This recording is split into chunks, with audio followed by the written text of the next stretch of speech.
Now let's go and take a look at the connections page.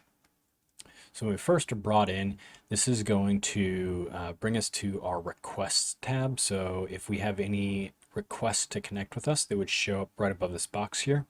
If not, this will just be hidden like you can see right now. And then you can also see if you any popular accounts to connect with. We can go to connections, which this would be where any connections. I literally just pushed out the connections update, so no one has had a time to fill out their profile and or connect with anyone yet, including myself. So yeah, that's where these would show up. Any of your current connections would show up here, and it'll look very similar to the search page where everybody's in these little tiles here. And they will kind of look like this page here where they have their title or their